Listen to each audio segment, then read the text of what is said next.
IMF کی پاکستان کے لیے $1.32 ارب قرض کیس کی منظوری، مزید مطالبات بھی سامنے رکھتی ہے۔ ٹیکس نیٹ، بجلی، گیس اور پیٹرولیم کی قیمتیں بڑھانے کا مطالبہ۔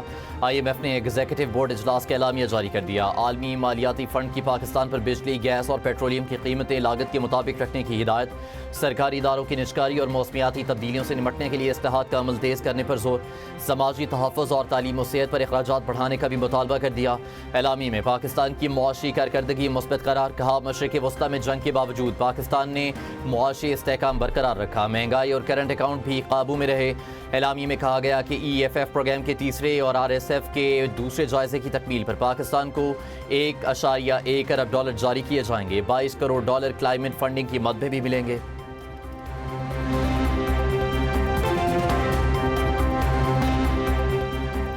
ایران کے جزیرہ خارق سے تیل کے اخراج کی اطلاع موصول۔ امریکی اخبار نیو یارک ٹائمز کا سیٹلائٹ تصاویر پر مبنی رپورٹ میں دعویٰ۔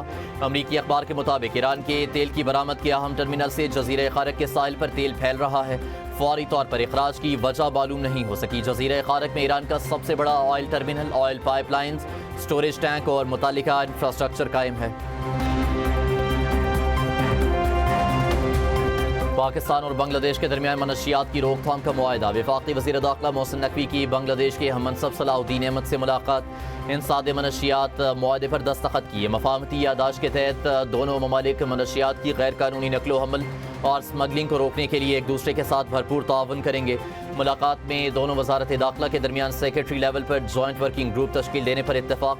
وفاقی وزیر داخلہ محسن نقوی نے بنگلہ دیشی ہم منصب کو سیف سٹی پروجیکٹ میں مکمل تعاون کی پیشکش۔ پاکستان اور بنگلہ دیش نے دو طرفہ تعلقات، انٹرنل سیکورٹی اور سول آرمڈ فورسز کی ٹریننگ کے شعبوں میں تعاون بڑھانے پر بھی اتفاق کیا۔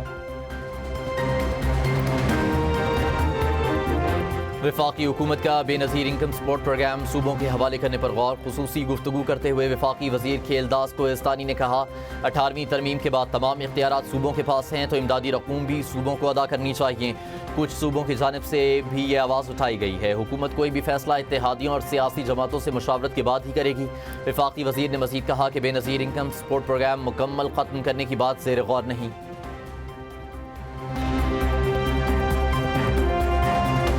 پاکستان میں جائیداد کیسز سے پریشان تارکین وطن کے لیے سکھ کا سانس۔ اوورسیز پاکستانیوں کے پراپرٹی سے متعلق تمام مقدمات اسپیشل کورٹس میں سنے جائیں گے۔